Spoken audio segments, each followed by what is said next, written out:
Bonjour à toutes et à tous, bienvenue sur KTV et Kwezi FM pour un temps de parole spécial. Seymour Morsi, le préfet de Mayotte, en direct à la radio et à la télévision. Il est avec nous, monsieur le préfet, bonjour. Bonjour monsieur Milan, comment allez-vous? Ouais, super bien, merci d'avoir accepté notre invitation. Merci de m'avoir invité. On va commencer tout de suite avec les vœux pour 2015. La rédaction de Kwezi vous présente évidemment tous les vœux de bonheur, de santé et de réussite. Merci. Parce qu'il en faudra du courage pour 2015. Il en faut tous les jours, mais tous mes vœux aussi, vous m'avez manqué pendant la semaine de vacances qui était la vôtre. Allez, on attaque tout de suite avec,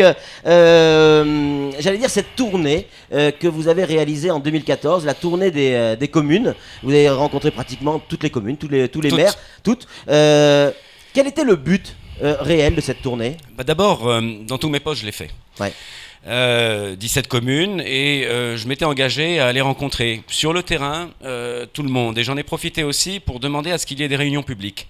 C'était pour moi quelque chose qui était important et tout le monde a joué le jeu, c'est-à-dire qu'il y avait des associations, il y avait des individus, il y avait des particuliers, il y avait les élus qui étaient là, il y avait des fonctionnaires, et le but de l'exercice c'était d'une part d'échanger avec eux, de leur parler de Mayotte 2025, de voir quelles sont leurs attentes immédiates et pour demain, mais également d'en profiter pour aller visiter la commune avec le regard que le maire voulait me faire porter sur sa commune. Alors pas toujours que des problèmes, et que de ce point de vue-là, c'était un moment à la fois chaleureux, enrichissant. Évidemment, je suis revenu avec une liste de courses imposante. Ouais. Maintenant, ce qu'il faut, c'est qu'on travaille ensemble sur comment étager ça dans le temps, comment étaler ça dans le temps, par quoi il faut commencer, pour arriver vers quoi.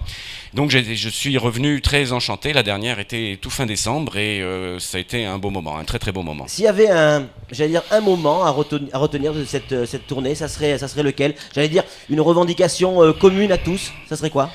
Relativement simple, sans l'État, bien Ouais. peu de choses peuvent être faites. Et que de ce point de vue-là, c'est pas simplement un accompagnement financier qui est systématiquement demandé, mais c'est aussi un accompagnement administratif. Et je crois que s'il fallait retenir une chose, c'est oui, nous serons là. Oui, à la condition que tout le monde fasse des efforts, et oui, à la condition que l'on puisse d'une manière ou d'une autre faire en sorte que la fonction publique d'État et la fonction publique territoriale travaillent main dans la main pour pouvoir bâtir des projets qui durent. Ça, vous y croyez, monsieur le préfet ? Sans aucun doute. Est-ce que c'est jouable Complètement. véritablement à Mayotte ? Dans 2025, c'est un des sujets majeurs sur lequel on va travailler. On va essayer d'une manière claire d'identifier les fonctionnaires qui doivent être accompagnés, formés, et la préfecture, les différents directeurs de la maison État, donneront des cours. On accueillera dans la préfecture des agents pour leur expliquer comment ça marche, et on essaiera de voir, peut-être avec des communes, dans le cadre de jumelage, faire en sorte que des fonctionnaires puissent aller pendant 3 mois séjourner dans le service sur lequel ils pourront être utiles plus tard dans la commune ou dans l'intercommunalité, puisque ça va être un des chantiers de 2015. Ça fait à peu près 6 mois que vous êtes sur Mayotte. Vous comprenez? Non, toujours, vous vous trompez sur les chiffres. Ah 4. Bon. Ça fait combien de temps ? 4 mois. Non, ça va faire 6 mois bientôt. Dans 2 mois, ça fera 6 mois. Ouais, dans 2 mois, sans aucun doute. Donc ça fait 4 mois et bientôt, dans 2 mois, ça fera 6 mois. Quel regard vous portez sur Mayotte depuis ces 4 mois ? Je vous avais dit lors de ma prise de Ouais. fonction que j'étais heureux d'être là. Ouais. C'est toujours le cas ? Toujours. Oui. Je me réveille le matin, je suis enchanté. Tout ce qu'on a à faire est merveilleux. Les personnes que je rencontre sont merveilleuses, et je dois vous avouer que la chaleur que je rencontre dans mes promenades, dans mes discussions, quand je vais prendre un verre, quand je fais une réunion, lorsque je veux aborder un sujet, tout le monde, avec peut-être un peu d'indulgence, mais en tout cas avec beaucoup de volonté, est à mes côtés et répond toujours présent. Vous recevez et vous rencontrez beaucoup de personnes, et ce quel que soit, le niveau social ou même professionnel. Il n'y a que des talents. Ouais. Il n'y a que des talents. De la personne qui a la gentillesse d'être au départ du bateau, à la personne qui dans un restaurant nous sert, à la personne que je rencontre en marchant. Vous m'aidez beaucoup aussi, parce que en montrant ma photo à peu près 2 fois par semaine dans votre journal, d'une manière ou d'une autre, on me reconnaît de ce point de vue-là. Ce qui est intéressant d'ailleurs, c'est que le fait d'être dehors, le fait de passer, le fait de rencontrer, c'est qu'il y a des gens qui viennent spontanément, pas simplement pour dire j'ai des problèmes. Il y a des gens qui disent j'ai des problèmes, et évidemment il faut les entendre, il faut voir dans quelle mesure on peut régler ces problèmes-là. Mais dans les rencontres que l'on a, il y a aussi ceux qui passent uniquement pour dire ça vous devriez le faire, ou ça j'aime bien quand vous le faites, et ça fait chaud au cœur. On va rester sur la fiscalité, mais cette fois-ci sur les entreprises, et notamment au travers du MEDEF, qui ont réagi, qui ont dit non, on ne paiera pas cet impôt tel qu'il nous l'est demandé, on paiera celui de l'année dernière. Alors là, ça rejoint un peu la conversation qu'on avait tout à l'heure, hein. C'est sur la pédagogie qu'il faut avoir. Il y a deux questions qui sont différentes.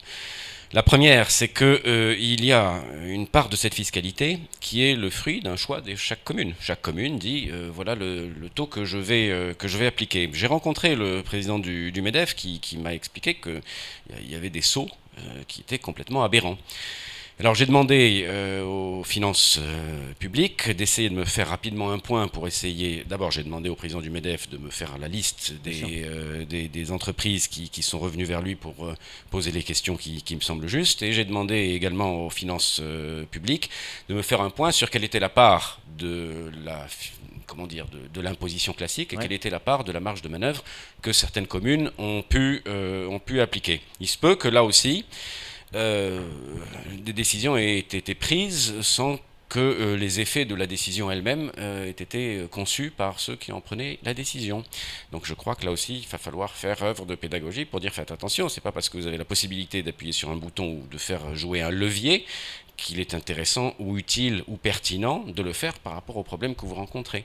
C'est pas automatique ces choses-là, et il faut être fin, très fin dans l'ajustement que l'on doit avoir des différentes bases fiscales. En clair, est-ce qu'il y a des solutions pour ces entreprises qui se retrouvent dans une situation où elles n'avaient pas forcément prévu de telles sommes? Est-ce qu'il y a des aménagements possibles? Est-ce qu'on peut réfléchir à des solutions? Tout d'abord, la démarche telle que je l'ai comprise du MEDEF me semble juste. Il faut aller discuter avec le président de l'Union des maires pour expliquer les problèmes que ça pose, pour avoir une visibilité claire et pratique de la réalité des choses.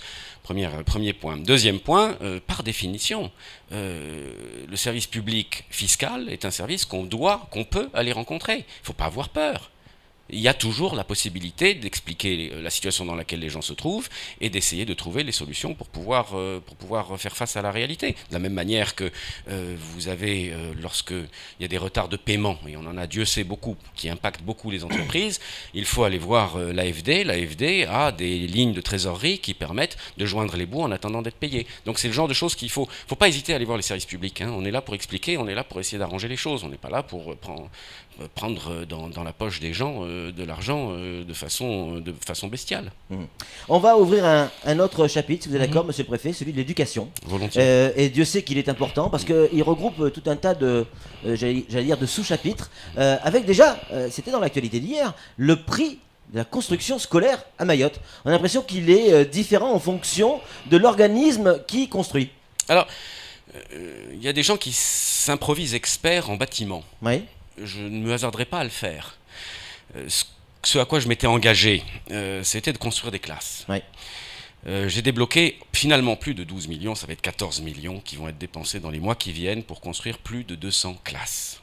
D'accord ? Construire ou rénover ou construire des salles de cantine. Hein ?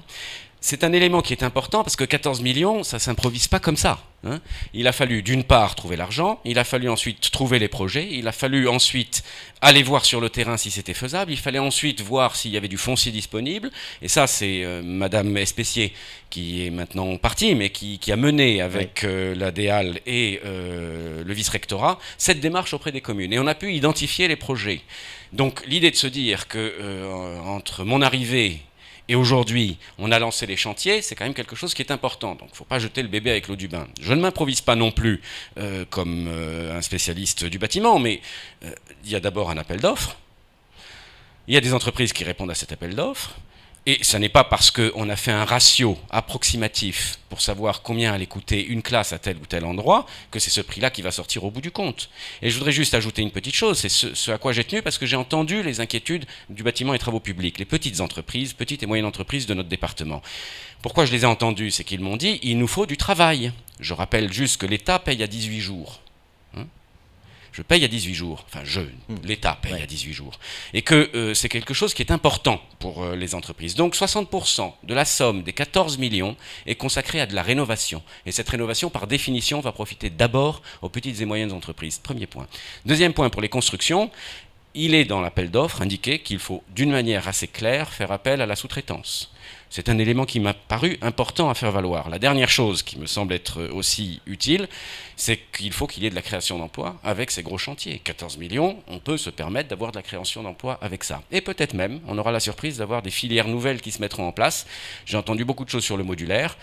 Si on pouvait construire du modulaire ici, ça éviterait de l'importer. Et si on ne l'importe pas, c'est autant d'argent en plus que l'on peut mettre sur des constructions. Oui.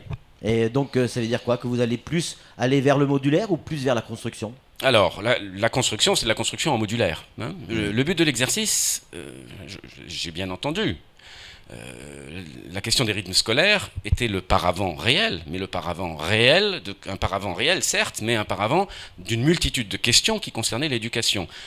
Il a fallu recruter des CUI, on en a recruté 400. On est prêt à en recruter 400, tout le monde ne les a pas encore demandés.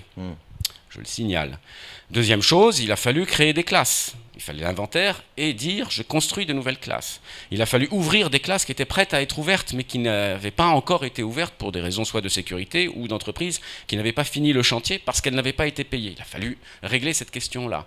Et tout ça, c'est le président de la République qui a donné le top départ en disant le syndicat, la société, le SMIAM, qui devait faire des constructions. À partir du moment où on a tous fait le constat qu'ils ne faisaient pas leur boulot, l'État a repris la main en gérant directement les choses avec les communes. Donc moi, je ne sais pas à quel coup vont sortir les classes, mais il a bien fallu à un moment donné être dans une fourchette théorique de construction. On verra qui répond. Le moins 10 ans, c'est important. Le mieux 10 ans, c'est important aussi. Moins 10 ans, c'est que ça coûte moins cher. Mieux 10 ans, c'est toutes les clauses sociales ou la qualité du produit qui va être donné. Je voudrais juste aussi dire une petite chose, parce que je l'ai ressenti aussi à la lecture de la presse, et notamment de vos articles. Il y a une inquiétude de la part des entreprises, pour certaines en tout cas, c'est de dire... Si je réponds à l'appel d'offres, est-ce que je vais être choisi? Alors, je ne sais pas si elles vont être choisies. Je dis simplement qu'on a renforcé les équipes des services à Mayotte et on a une cellule de soutien à Paris pour que s'il y a contestation à un moment donné sur l'attribution d'un marché, nous puissions le revisiter. D'accord. Les rythmes scolaires, monsieur le préfet. Oui. Rythmes scolaires, on a Rivaux et son SNUPP qui sont relativement agressif dans sa communication. Il ne lâche rien, là il monte à Paris. On en est où avec la mise en place des rythmes scolaires à Mayotte? Alors, la construction par exemple des classes va sur certaines communes faire cesser la rotation. C'est important. Oui. L'engagement du vice-rectorat a été relativement clair. C'est encore une fois l'adaptation. Sans passer les choses au forceps. Donc le deal du départ, c'est le deal d'aujourd'hui et on continuera à être en phase avec l'adaptation. Là où c'est faisable, on y va. Là où ça n'est pas faisable, on n'y va pas. Tout simplement. Voilà.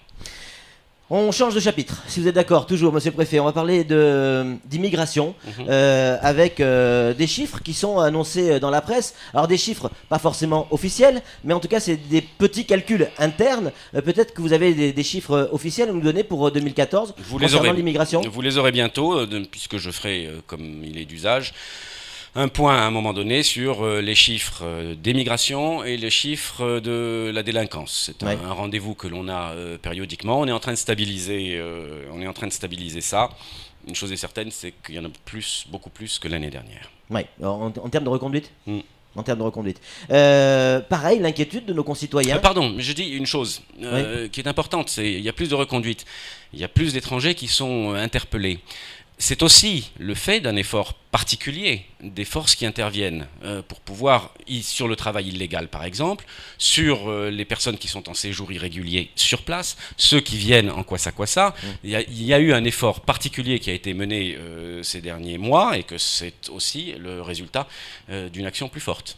Sam, sur l'immigration. Votre prédécesseur, Jacques Witkowski, privilégiait les interpellations en mer pour bloquer les frontières. Là, il y a aussi, à vous entendre, les interpellations terrestres qui ont repris. Oui, on fait les deux. On fait les deux parce que y a un aspect malsain à se dire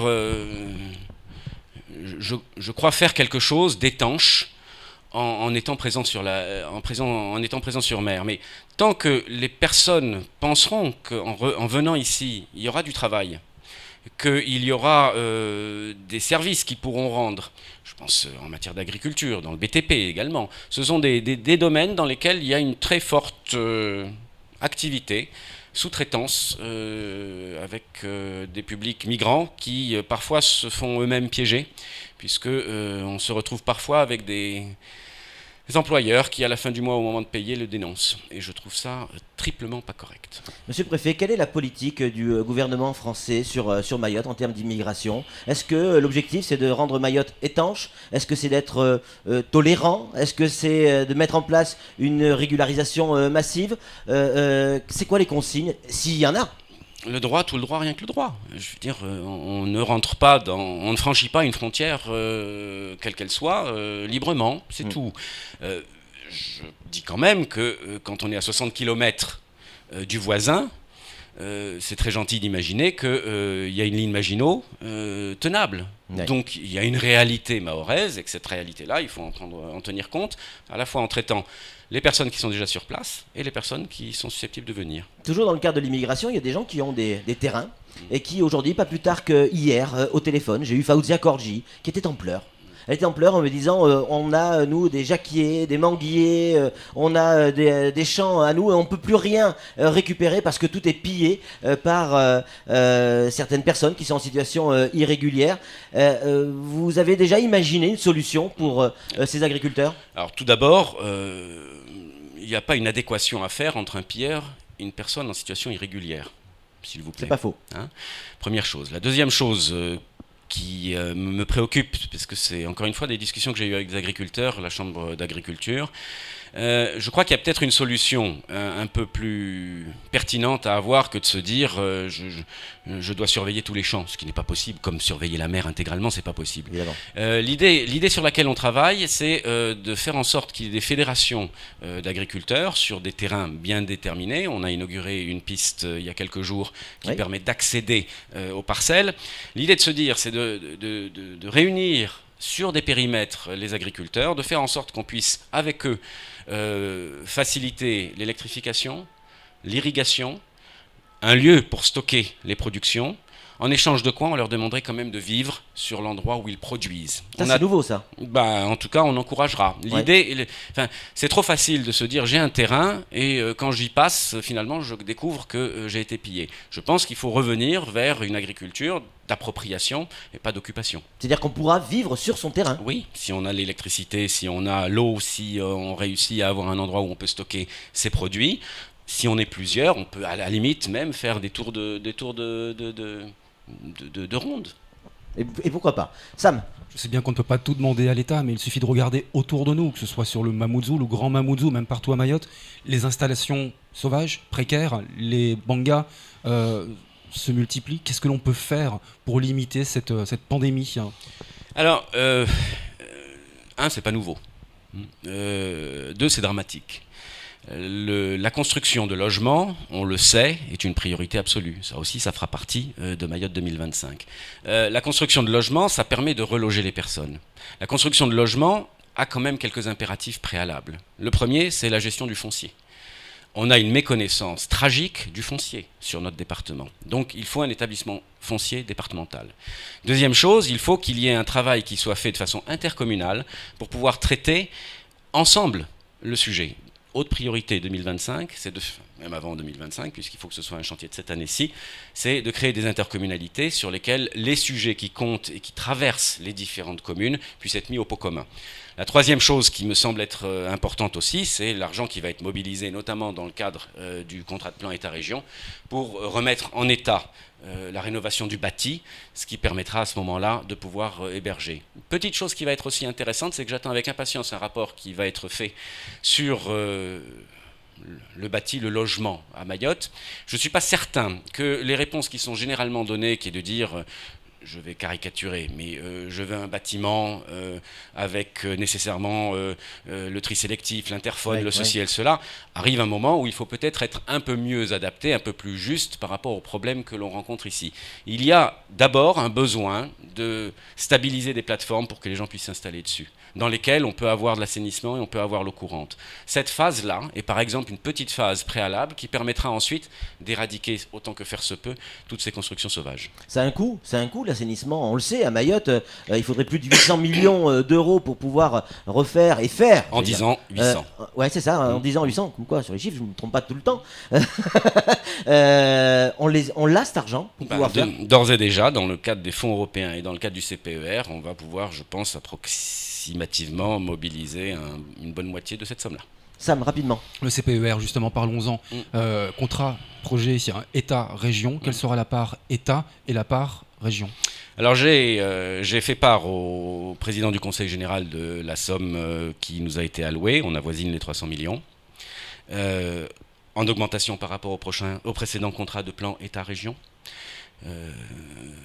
Sensiblement de 20 millions. On est 37, c'était 337 la part on augmente. On augmente. 2, on est le seul qui augmente. Donc c'est autant d'éléments. Alors maintenant, ce qu'il faut, c'est qu'on voit clairement quelle est la part du Conseil général là-dessus. J'ai pas encore eu la réponse.